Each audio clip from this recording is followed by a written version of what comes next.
guys! Magandang araw sa inyong lahat. It's me again, Cheng, and welcome back to my channel. So, ngayong araw na to guys, ipapakita ko sa inyo kung paano gumawa ng fish origami.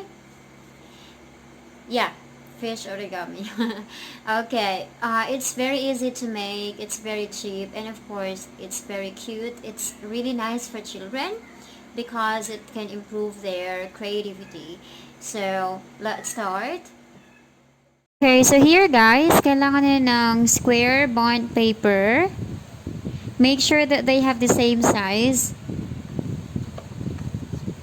And then you have to fold it in triangular shape. Katulad ng ginawa ko sa video.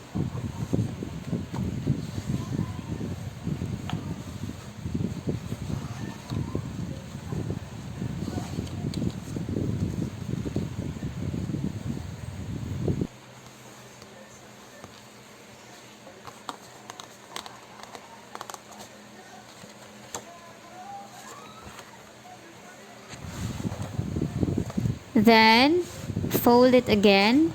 The same triangular shape but on the other side.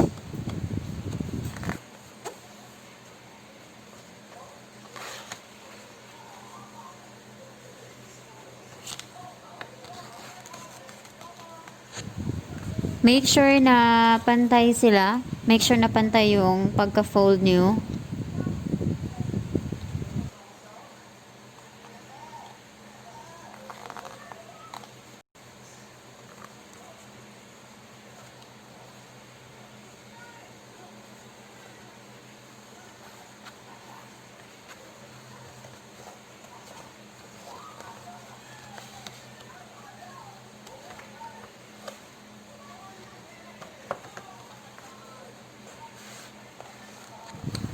Then, i-fold nyo na naman siya into half.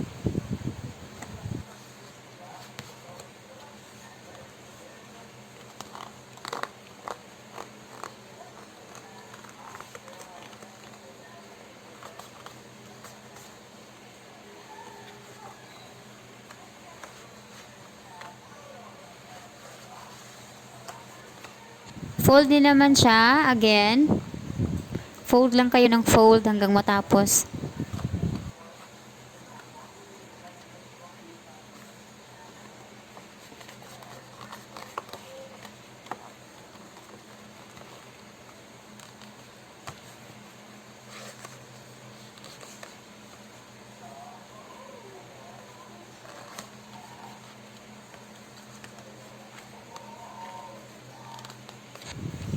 Tapos here guys, fold niyo siya para maging square or maliit siya na triangle, ganyan.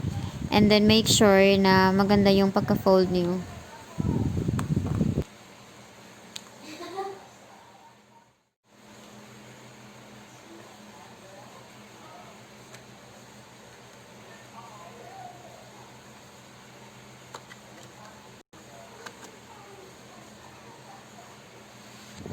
Okay, so here guys, kailangan nyo siyang i-fold. I-open yung fold, katulad ng sa video. Same on the other side, para makagawa kayo ng triangle. Katulad ng nasa video, ganyan siya. Yan.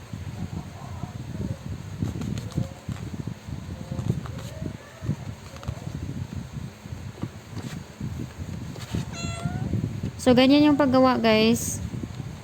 Fold nyo lang siya.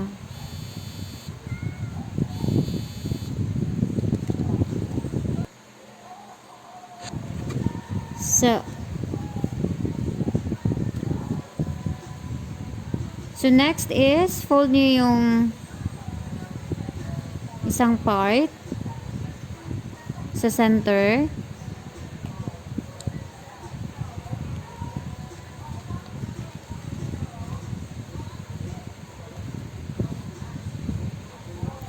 And fold it again into smaller shape. Ganyan siya dapat. Fold.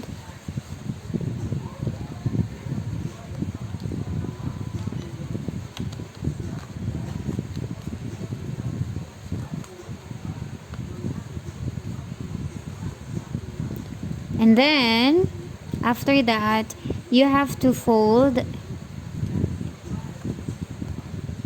Okay, so pagkatapos niyan guys, fold niyo yung kabilang side. Ganyan.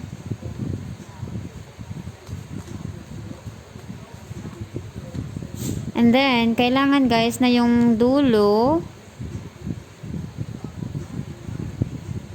ng isang naka-fold ay i-fold nyo din siya hanggang dyan sa ganyan, katulad ng ginawa ko sa video.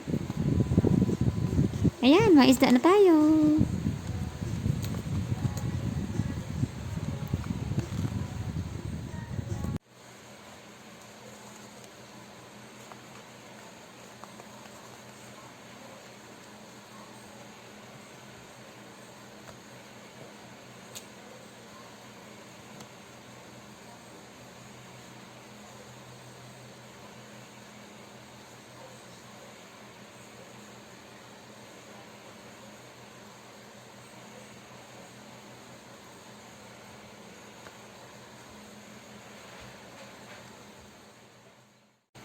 Guys, we have here the origami fish.